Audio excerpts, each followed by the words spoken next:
Oh my god, this is a train wreck. What's happening? Why is the dog drinking wine? Why is Mark talking about his mom like this? This scene is going to give me heartburn.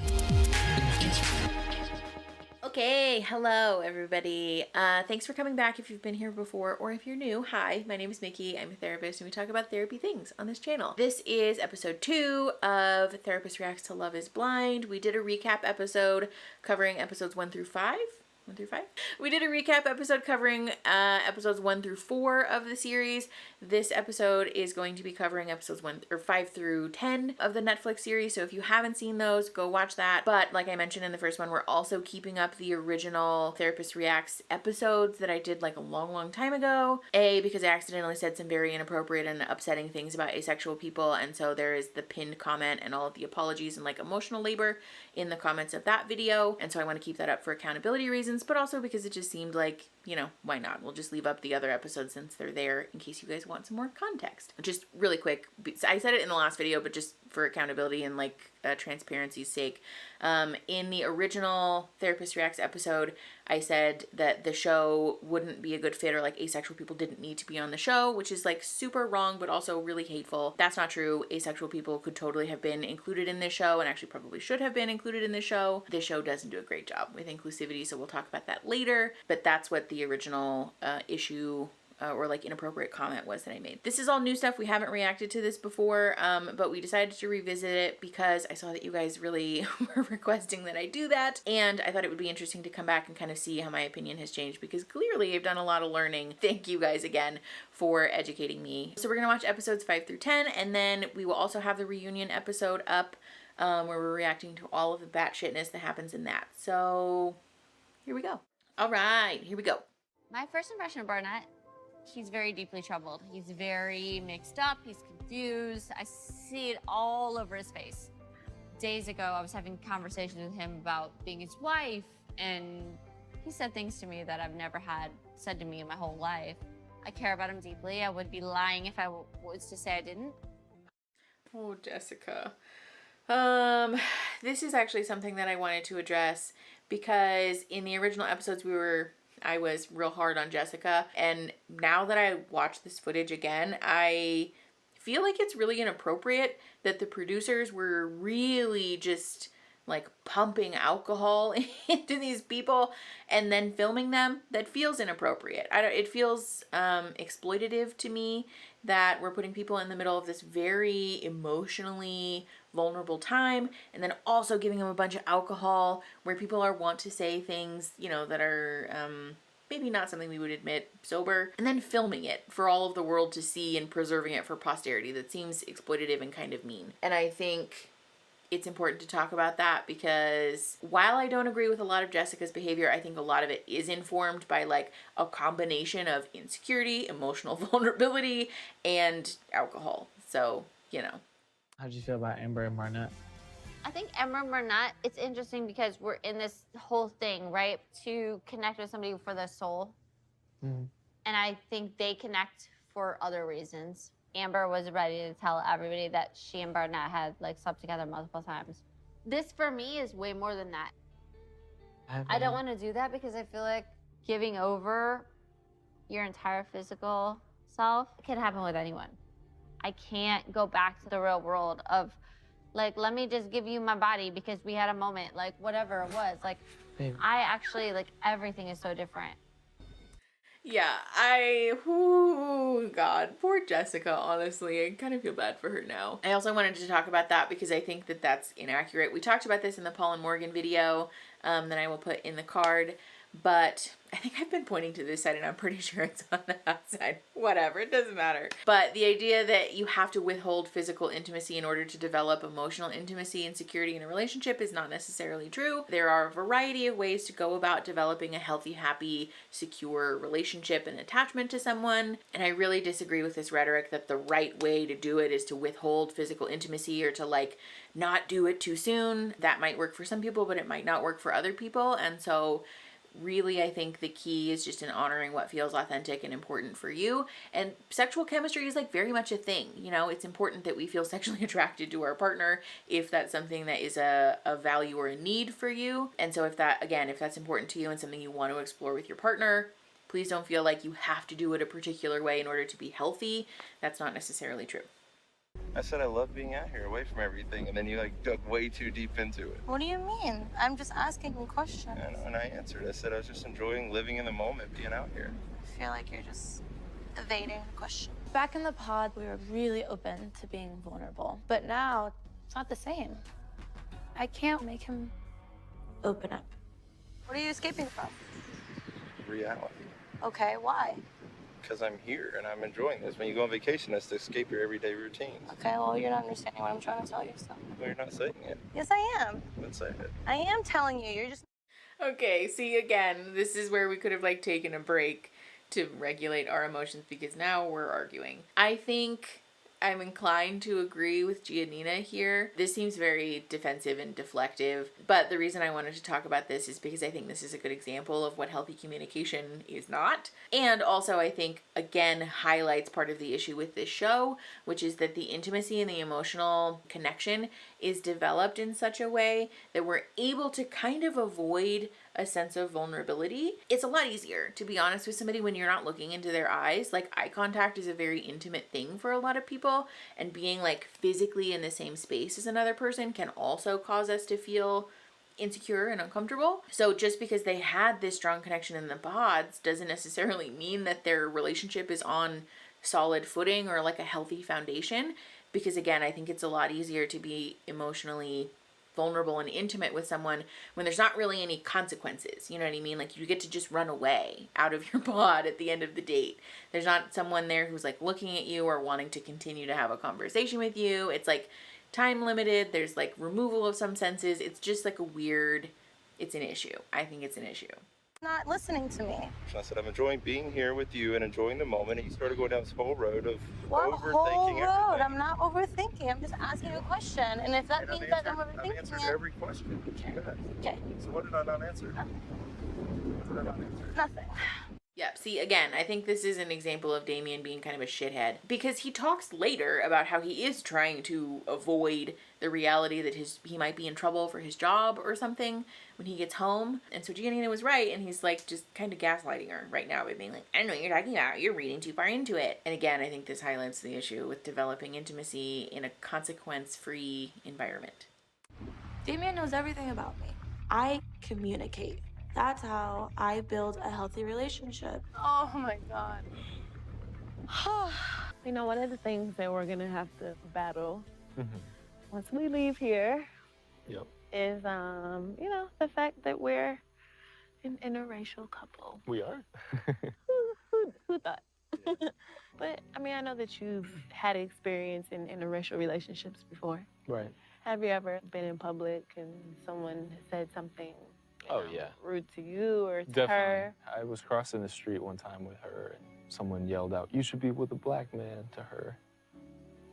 And then she actually just immediately went up and like kind of told him off. Told him off. Yeah. Yeah. People will always have opinions about something that you do with your life. Yeah. Always. Yeah, of course.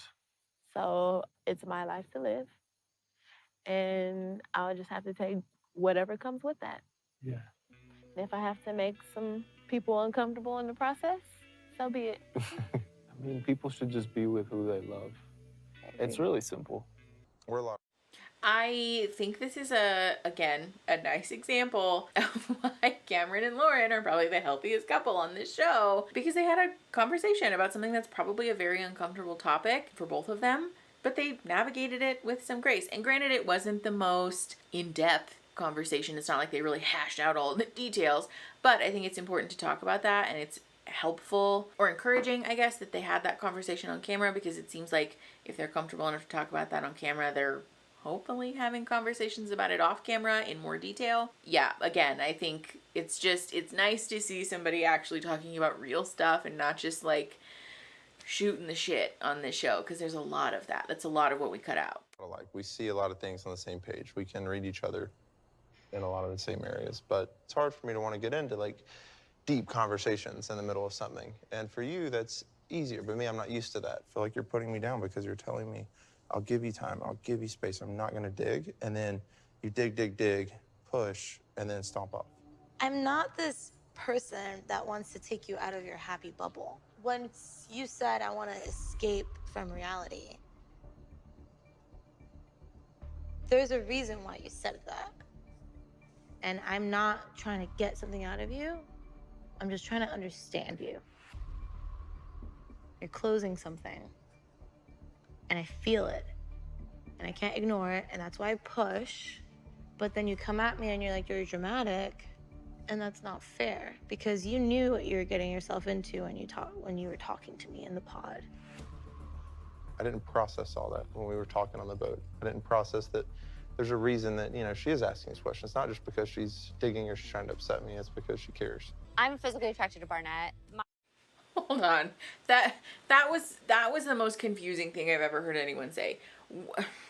I can't tell if this just means that Damian's had really unhealthy relationships in the past, or if that's just like a shitty excuse for why he's treating Gianina like garbage. It's wild to me that someone would not understand that your partner is asking questions out of a genuine care and interest, as opposed to like intentionally trying to upset you. That seems like a weird excuse, especially knowing what we know about Damian, you know, in like the later episodes in the reunion. I'm inclined to believe that he's just like trying to shirk responsibility here for not wanting to be honest about what he was feeling and trying to, you know, smooth it over. My natural instinct, if it were pre-pod Jess, would be to go to Barnett, the most attractive guy that I just normally gravitate to. That's totally a different take from the person I thought you, like our relationship, I feel like was totally, like seriously, every relationship totally I different. had was different. Totally. Oh my God, Jessica, like it's so hard to defend you when you do stuff like this. Ooh.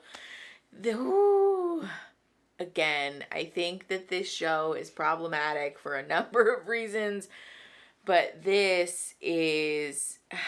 It's frustrating to me too, because I'm sure that the producers saw this happening and the reaction was just like, oh, this is great TV, and not like, oh, like people's feelings are going to get hurt or we're exploiting people for the sake of making a good TV show. Like, this is kind of fucked up, you know? I think at this point, it's probably clear that Mark and Jessica are not going to work, you know? And it just, like, it's frustrating to me, again, that there's no involvement from, like, anyone. There, like, Nick Lachey showed up for the first, like, 5 minutes and then was like, catch you at the reunion, guys. Like, what the fuck is going on?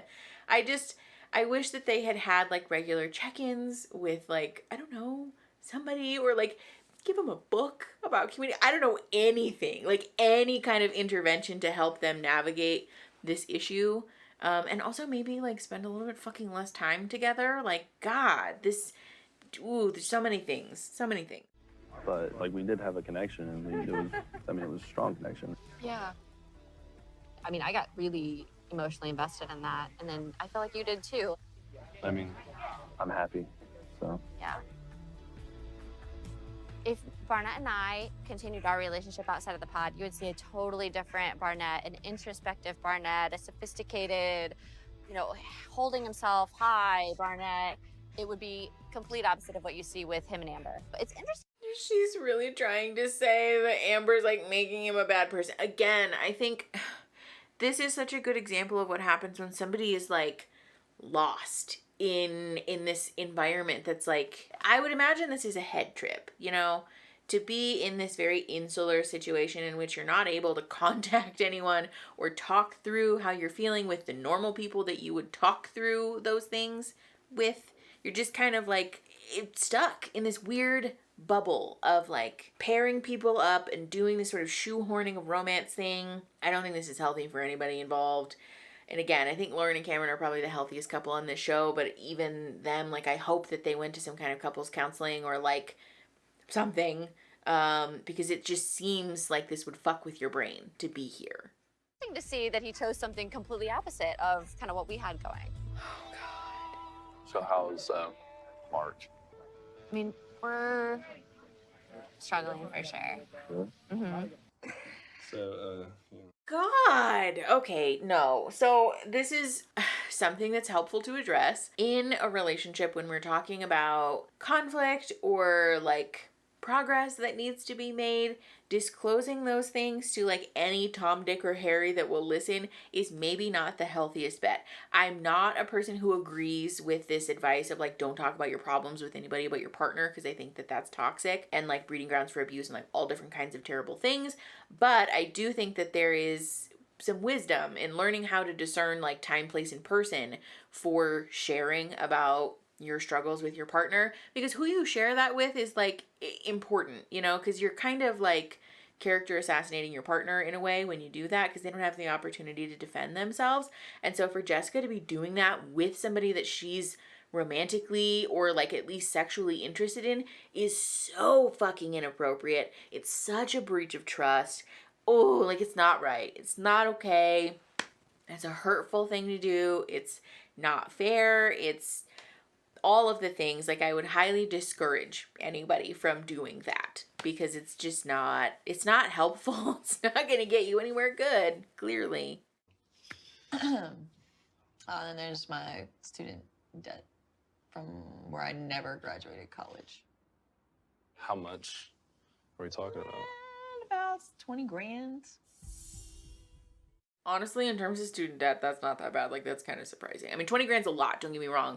But, like, in terms of what some people walk away from college with, like, I have not been paying on, honestly. You haven't been paying on? Not, no. Ooh. I have been pushing it off and off and off. So it just gets off. worse and worse and worse and worse. You pay the minimum at least, or no? No, I haven't paid anything. I've been out of work, or I was homeless for a while, and I was like couch surfing between, you know, my friends' homes. How many days a week do you typically work? As many as I want. I work to live. I don't live to work. What does she do for a living? I'm very confused about Amber's financial and employment situation. I don't know what that means. I will say I feel compelled to give them credit for having an uncomfortable conversation about a real life issue. We're not just like, you know, jerking each other off in Mexico and talking about Pina Coladas. Like, at least this is a real life thing. And like this is a normal thing that people have to talk about. What? This is a real life thing that people do need to have conversations about, especially with how normal it is for people to have student loan debt and credit card debt and like, you know, debt generally. Really, this is good to have that disclosure before you get married and walk down the aisle. Like, what am I walking into? Because once you get married and you're legally tied together, like, you're now jointly responsible for that debt, depending on the decisions that you make financially. But I am confused by this, though. Like, this, we'll see what Barnett says. How about that? Let's see what Barnett says. But what are your like thoughts around like kind of like gender roles and how they play into managing finances? Again, I refer back to my mom and how she is, you know what I'm saying? And I see a lot of qualities similar. And so my mom has always been that like rock. She's always been my rock solid. Like, that's my woman. And that's why I'm like attracted to you. Okay, wow. Whoa. I'm not gonna lie to you. If my husband had said this to me when we had first started dating, nothing would have dried and shriveled up my vagina faster. I am weirded out by people, men who talk about their mothers in this way. This is not appropriate. I very much want to validate how normal and healthy and life-giving it can be for children, like of all genders really, to have a close relationship with their parents or their mom. However, this, like, I am looking for all of the qualities that my mom has in my romantic partner is problematic and is a little bit upsetting, because my question is why? It's totally fair to say that, like, oh, you know, I learned a lot of positive things from my mom, or I learned a lot of positive things from my dad, and so I want to see those qualities in my partner. But to say basically that the reason you're attracted to your partner is because they remind you of their mom, that shit's weird. And also not, I would encourage you, if you're feeling that way or if your partner's feeling this way, to like get involved with therapy, because there's lots of work that can be done there. But it sounds to me like there's some boundary issues, there's some enmeshment, there's some role reversal, and like just issues, like not appropriate separation of identities between primary caregiver and child. yeah, you're amazing, and not just the physical features, it's you as a person. Like, I want to be me, though. I don't want to be your mom. And I get that, like, you want to channel your parents, but you have to be you at the end of the day. Like, you're a grown-ass man, you know? I don't want you to be, trust me, like, I'm good. I mean, like, same thing mentally, I'm good. Like, you know what I mean? If you have to tell someone that, I don't know that that is true then. I'm sorry, she's really letting the dog drink the wine? Jessica. Oh my God, this is a train wreck. What's happening? Why is the dog drinking wine? Why is Mark talking about his mom like this? This scene is going to give me heartburn. Is that like, I'm not saying is that like, I want you to be a parent to me. You know what I mean? Like, I'm not telling you, or in I don't want to be your parent. Or in comparison to my mom. What? I told you, it was so much worse than I remember. Like, she really let him drink out of, like, not a little bit either. She was like, do you want some, Fido? What the fuck? Okay. Yeah. I mean, I don't agree with Jessica on a lot of things, but I'm inclined to agree with her here. This is upsetting. I think there's probably a more tactful way to handle it, though. I think coming at it with that language, like, you're a grown-ass man, is bound to make a person defensive, so we probably could have greased the works with a little bit more assertive as opposed to aggressive communication, but I get it. I think, you know, it's fair for that communication to be imperfect given how alarming this situation is. I know you don't, and I'm just, you know, setting the ground straight now. I think you compare so much to your mom. I just want to make sure you're keeping things in perspective here. Yeah. Because, like, I'm not trying to, like, recreate your parents' marriage or something like that. Like, No, I would never want that. or, like, recreate your mom. I'll never live up to your mom. I'll never be your mom. Like, you've explained her to me a million times. I am never going to be your mom. It's just, I'm proud of her. No, basically. and I love that. And I say Trust that. me, I love I that. say that. That's where my head was at, and it's like, and I'm sorry, because I'm like, See, and again, I think Mark recognized that the thing that came out of his mouth was, like, not an okay thing to say, and we're, like, backpedaling real hard. So, like, fair enough, I guess, but it's frustrating. Wow, that's a face. The face that he's making is haunting. It's also frustrating to me that he is not giving Jessica room to talk or express how she feels, because that's a valid thing to be fearful about. Like, wow, my partner seems to really idolize his mom. Like, am I going to be constantly not living up to expectations? And he's just like, no, it's fine. Everything's fine. It's fine. Like, relax, buddy. We get it. We get it. I don't want someone Girls get intimidated by that. No one lives up to mom, ever. No one can live up to mom. And trust me. And I'm not trying to. And I would never want you to, and there's no competition. There's no competition because my heart is open to you. I don't want you to ever think like you need to compete with my mom. You don't. He won't stop talking about his mom. And I'm like, dude. There is no comparison between you and my mom. My mom is separate, and my mom will love whoever loves me, and I will love whoever I love because I love them, not because I don't seek the approval of my mom. I understand. Your mom's an incredible woman. I can't imagine how incredible she is. But every single topic, we relate back to mom. I think this is a combination of Jessica being unsatisfied with her partner and, like, secretly pining after Barnett, and also Mark just being not in a good place with his familial relationships. So how are you feeling about Amber? Is she everything you expected? She's actually, it's more than I expected, so, which is good. She definitely gets me out of my comfort zone. Like, You never struck me as the person that would go for Amber. And it's You told me that a couple weird to see it times. all come together. I'm like, You told me that a holy couple times. shit. Do you both feel have like See, I think she's drunk here, but also, like, this is inappropriate, Jessica.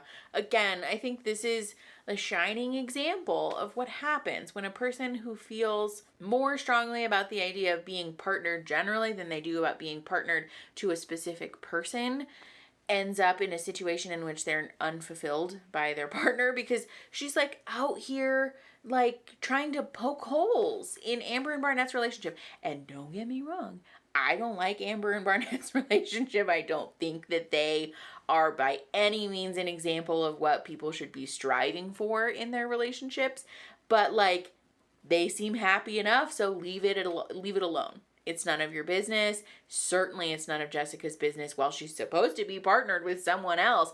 But also, if Jessica were so unhappy, like, just call it quits. It is okay. Sometimes there's wisdom in knowing when to walk away. And if you're unhappy in your relationship and it's no longer feeling like a good fit, you're allowed to just say, I don't want to be in this relationship anymore. I would argue actually that that's a very healthy and adult thing to do. You guys are emotionally connected. Like, I know y'all are obviously like physically and like, what I don't want is like for you to feel some sort of like physical, sexual thing that like, and then you're married and like 2 weeks down the road, you're like, fuck, like I don't have things in common with this person on an intellectual level. Like, I want to make sure that y'all are there. Barnett laughing at her is all of us. I know it may seem like we're like always like on top of each other and stuff, but that we're not. Oh, shenanigans. Where's... They're over there talking. I do just want to revisit for like a minute, like the fact that like you were so confused 2 weeks ago. I want to make sure that you're doing what's right for you. You know, I found someone who's gonna love me 100% no matter what.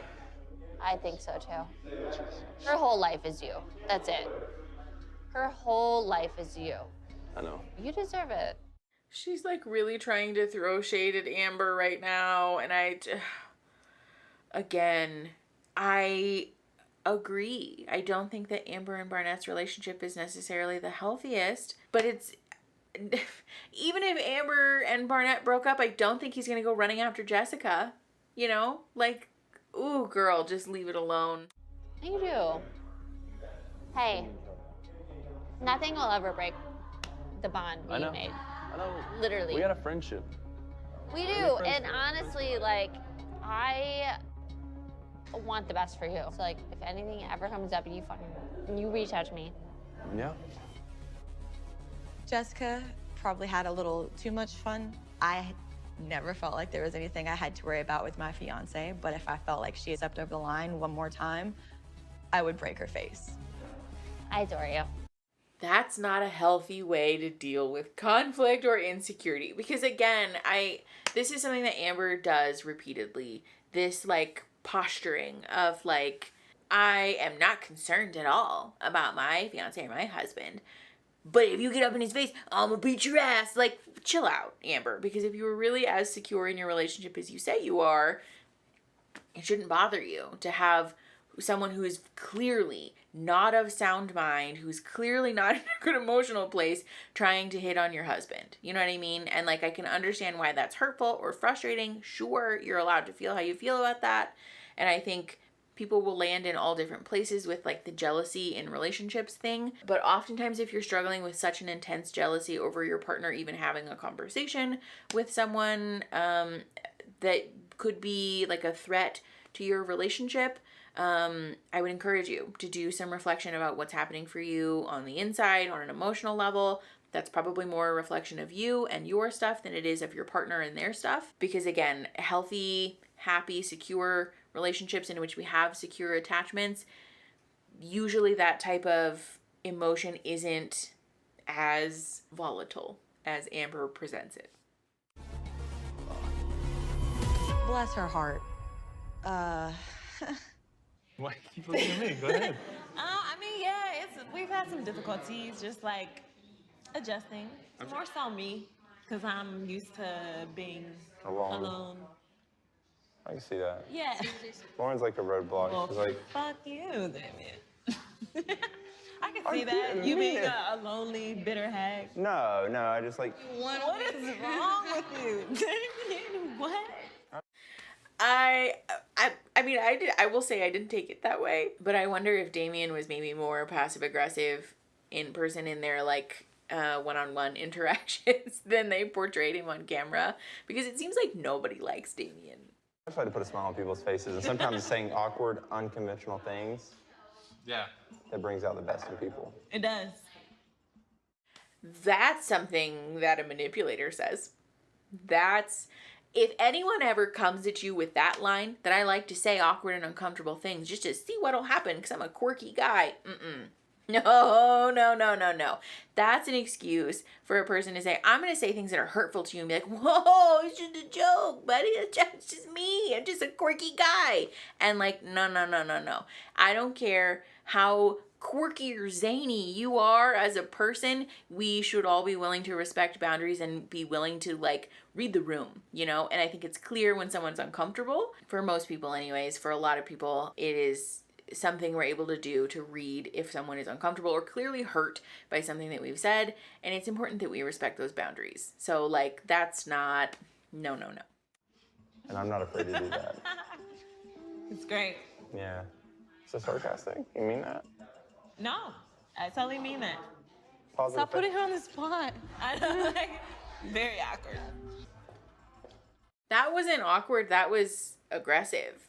He was like challenging her basically to try and say like, go ahead, like call me out, try and say something to me basically, which is, ooh, kind of violent a little bit.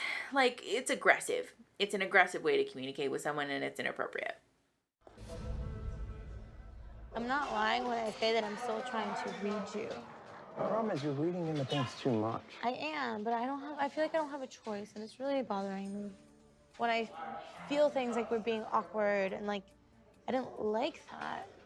So I didn't stomp off because I had a little bitch fit. I stomped off because I was like, I'm not processing things correctly, so I left. You said I made things awkward, but all of them were sitting there like, what just happened with her? Again, this whole episode should just be called like the Damian gaslighting show. Christ almighty. All he does is say you're reading too much into things, or you're being dramatic, or you stomped off. I don't think that Gianina handles every situation in the most healthy or communicative way, but I am eternally frustrated by the way that Damian points the finger at everyone except for himself, because sometimes it's you, sometimes it's us, and it's important for us to be able to discern that, you know? Again, I want to be clear. Being a person who is a work in progress and still working on owning our things, and is like not a perfect communicator or is not a perfect partner, that's not shameful. That's not something we should be embarrassed of. That's not something that we should be stigmatizing, because it's very human. It's like a unifying factor among all of us. We all have work that we need to continue to do. The important thing is just to be able to recognize that and to honor that, you know, like when your partner tells you, I didn't like that you're willing to look outside of yourself and your own ego and your own feelings and be like, how could I have handled that situation in a way that made my partner feel a little bit more comfortable? Or like, okay, what about that situation, like, or my behavior specifically caused you to feel uncomfortable? Because I didn't perceive it that way, but I want to like adjust and be better moving forward. But no, instead, Damian's just going to say like, you're just reading too much into it. Like, So you want to know the reason why I walked away? Was because I don't care what goes on in there and what makes it awkward, and because you feel like things are awkward and that's fine for you, I didn't feel like it was comfortable, right? So what I said was, that's not what she felt. How do you know what she felt? You're Heather, not Lauren. Listen to me. Stop interrupting me, please, for the love of God. Well, stop speaking for everyone else and speak for G. That's what you need to do. You're not. You're speaking. If we get to a place where we're finger pointing at each other like this, like, call it. Time to take a time out. We are not in an effective or healthy place. I will say, for what it's worth, if I were to like unpack this with like people who were clients, my question would be, okay, so Gianina needed to take a break. Is it possible next time that you need to take a break to communicate that and to say, I'm overwhelmed or I'm emotional and I need time or I'm uncomfortable, so I'll be back in 5 minutes, 20 minutes, whatever. Usually that tends to alleviate this feeling of being abandoned, because it sucks to be on the receiving end of that, where your partner's trying to do something good for themselves, but they don't communicate it to you. And so you're like, I'll go fuck myself, I guess. Like, thanks. That doesn't feel good. So communicating that could have been useful, but I'm super biased. I just don't like Damian. I'm sorry. For everyone else. You're That's what not you're listening doing. to me. Because you're speaking for everyone else. You're not listening. You're not even letting me talk. You're bringing me down. You're bringing me down. You're not letting me speak, and you're not listening to me. I have been listening. Motherfucker. Listen for 2 seconds. I have listened to you since the day we walked into the pause together. Not in person. Processed. Not in person. This is what we're missing. We're wondering what was missing. Social situations. Because I don't like to be in awkward situations, which you willingly do. The difference is, G, is when things are too good. When things are comfortable, you self-sabotage, as you always say, and you don't care what you destruct in the process. You don't care if you bring me down. If I do didn't nothing care to try to bring about out the best bringing in you down, then I would have called you out, and I would have been like, that was awkward. We've talked about this. No, we've talked about it. Why didn't I do that? We've talked about it. Walker, listen to me. Okay, the name calling is just not cool. Name calling in a fight is, ooh, like number one, like we need to take a break. I will say him using that very vulnerable disclosure about her feeling like she self-sabotages against her in an argument is a recipe for how to completely annihilate all of the intimacy that you've managed to build, and B, super fucking inappropriate and really hurtful. If your partner makes a vulnerable disclosure to you, please be mindful of not using that against them or like using it as ammunition in an argument, because it's like a special kind of hurt when you open up to someone and they use that information against you later. That's like a type of emotional betrayal that it takes a long time to come back from and to work through. So like really want to encourage people to avoid that. Fucking heart feels like it's breaking right now. You know how you tell me this is the best sex of your life? Have you noticed that I don't return the compliment? I don't say it's the best sex of my life, too.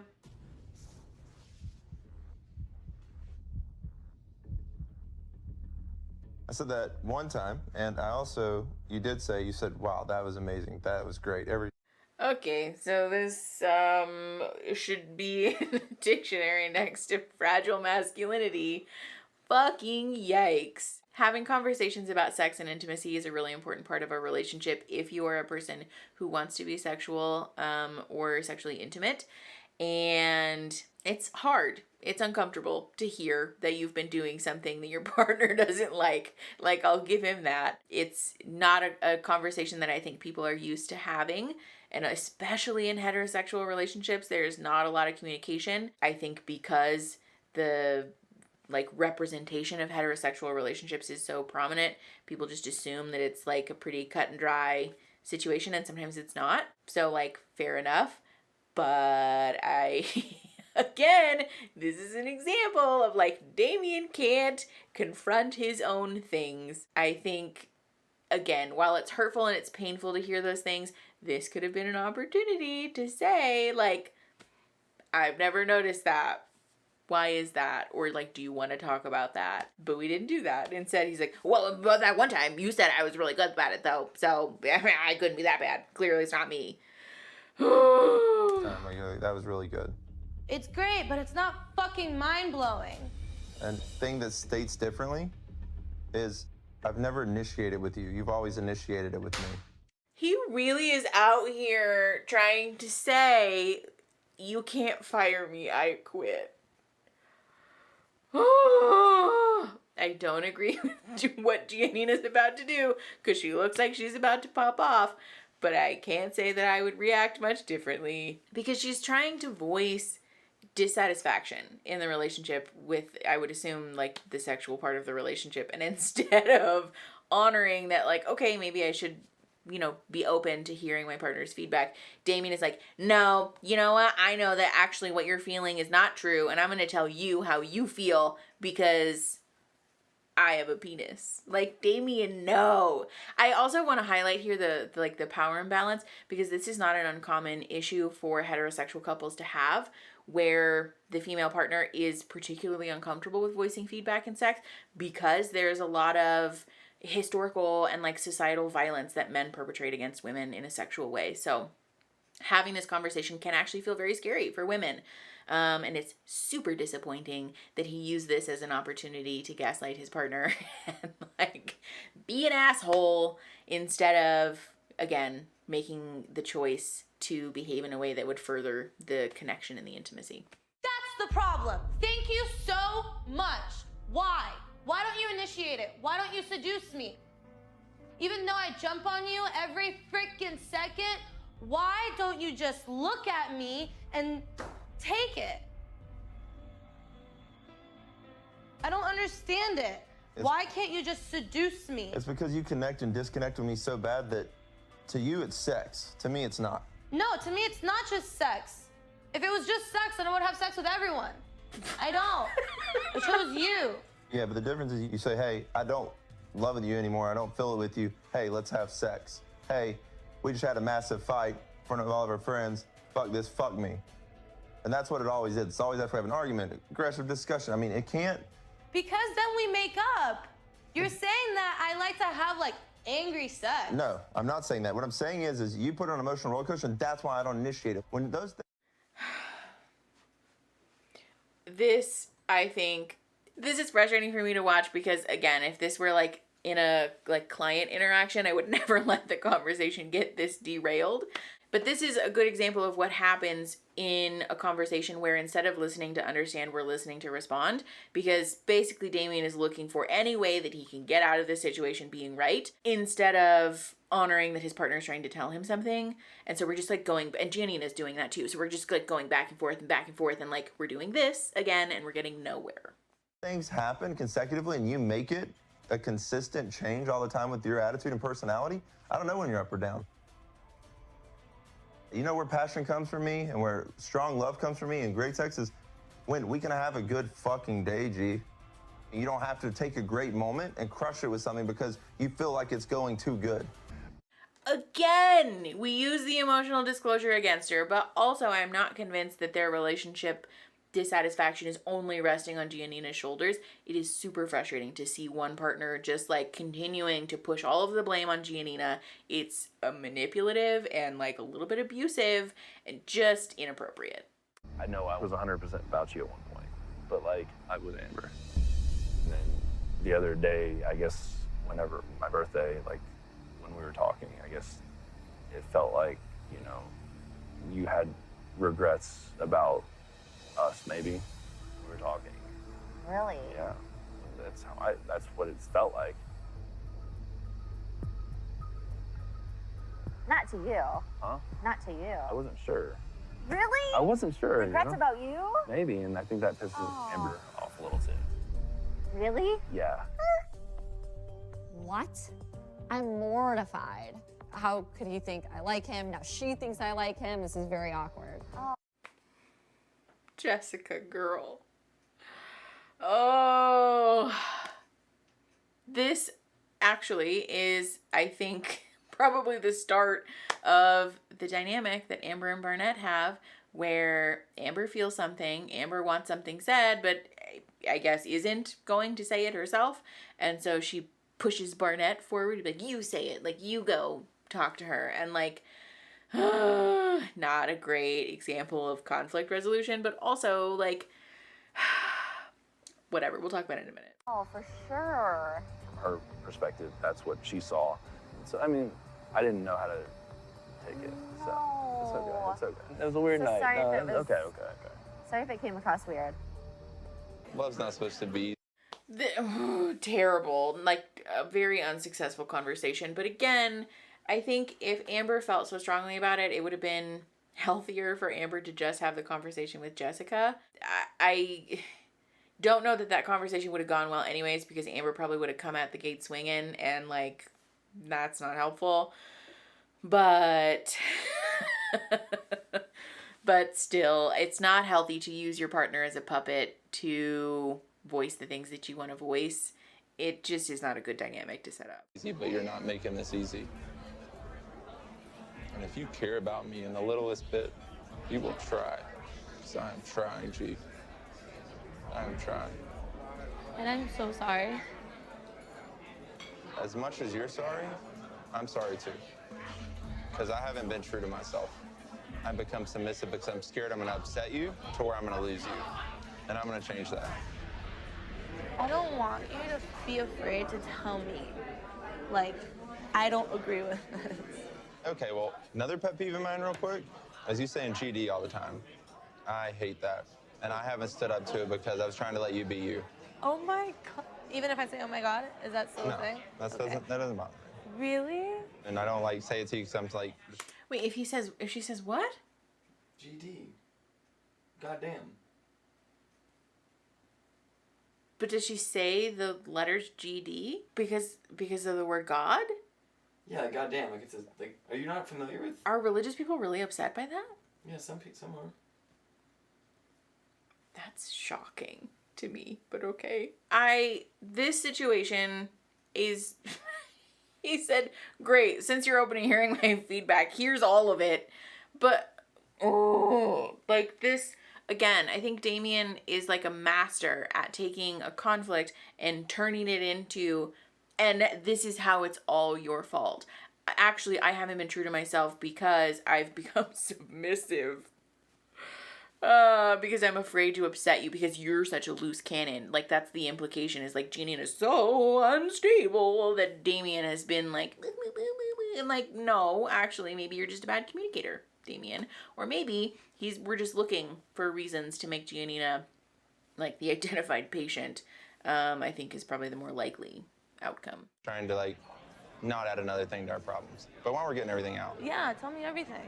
politics can be an issue in family, friends. You think politics will be an issue?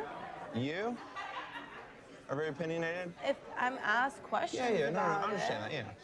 But I'm just And saying, I like, do have like my own political opinions, but No, like that's I'm not- not gonna be like, that's wrong. Like as long as I'm not being imposed on like about political beliefs, because those will not change. you don't think they'll ever change in any aspect at all. No, those will never change. That's not healthy. Oh my God. Damian is so, he's like picking at her to find anything that he can. This, I think, is a good example of what a very like highly manipulative partner looks like when they're doing it in an like under the radar kind of way, because he takes any minute facet of her personality and turns it into a thing that he can pick at, and is a thing that he wants to change or he thinks is wrong, or maybe it's just a little too much, or it's not enough, or we should do this or we should do that. And it's this constant dressing down of a person that over time makes you feel like shit about yourself. If you are in a relationship with a person who seems to be perpetually unsatisfied with every aspect of your personality, I would encourage you to share about that with your safe people, and like have some really honest conversations about the health of the relationship, because ideally our partner should be validating of us even when we're imperfect, because like, hello, we're all imperfect, but should also be willing to have conversations with you about like growth that needs to be done in the relationship, but from a compassionate point of view, not from this like, I need you to fit yourself into all of the boxes that I have and you need to be exactly the way that I want you to be, because that's not realistic nor fair. So here's the deal. I am the kind of person that I want you to back me up in front of your family, and if we get home and like if you think I'm wrong, tell me I'm wrong in private. I think if there's ever an issue between us, I don't ever want other people to think that there are cracks in us. Whether there are or there aren't, it's none of their business. Yeah. So what? This was like right idea, wrong execution. Or like wrong motivation, I guess.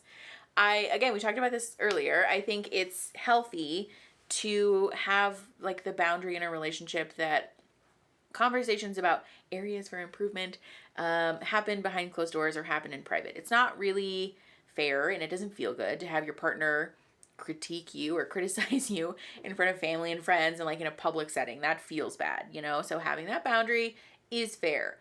But when we're setting that boundary because we don't want people to perceive that there's problems in our relationship, that's an issue. I would encourage people to approach that more so from like not wanting to hurt your partner's feelings and like caring about your partner feeling respected and valued, more so than trying to do this carefully crafted persona and like controlling the way that you're perceived as a couple by the people in your lives and probably by the people on TV. That's a problem. We shouldn't be doing this thing where we're trying to like cover up all of our stuff to like keep up appearances. Like, that's a recipe for disaster. If there is an issue between me and somebody in your family, can you manage that? Can you stand up to them to back me? She always says that blood's not always thicker than water. I have to be on her side no matter what. But my family has always been there for me. And I do believe that it's important to have a wife that supports my relationship with my family. Whose side are you gonna be on?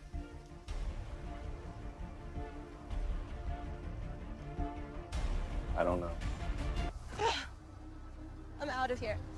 Get me out of here. I'm done. Okay, so that conversation between Amber and Barnett is a red flag. If your partner is like really committed to trying to force you to take their side no matter what, that's worth having a conversation. Again, it should not be about right or wrong in a relationship, and it shouldn't be about taking sides, especially between your partner and your family of origin. That can like get into abusive territory really quickly, where we're trying to isolate a person from their support system. I understand where she's coming from in that it feels important to have your partner be willing to stand up for you, or to not have your partner stand idly by while your family is like being hurtful or mean to your partner. Like that sucks, you know? But I think like the motivation there and the execution is problematic. Freaking yikes. Okay, so I think that like covers most of the show. We didn't really cover the weddings because there's not really a lot to dissect there. I don't think. It is what it is. Not everybody gets married. And again, if you haven't watched the show, I'd highly encourage you to watch it, because it's just impossible for us to cover it with all of the context. So to recap, yeah, I think this show generally is just problematic, but there's definitely like some problematic traits that come up between the couples. Damian and Gianina in particular seem not great. Amber and Barnett are also like a masterclass in how to not treat your partner. Jessica and Mark, spoiler, are not together anymore, as if anyone was surprised by that. We will talk more about the relationship dynamics that exist between the couples that did get married and did stay together in the reunion episode, which will be up later this week. In an ideal world, these episodes will go live before the reunion episode goes live. So if it is live at the same time, I'll just link it in the description or the card. But if it's not, that will go live on Saturday. The reunion episode is going live on Saturday no matter what. So I hope that you guys like this. If you did, like the video and then leave me some comments and let me know how you feel about it. And if you're new here, subscribe, stick around. I'd love to have you stay. And share the video to help the channel grow and to help each other grow. And I will see you guys for the reunion episode on Saturday. Okay, bye.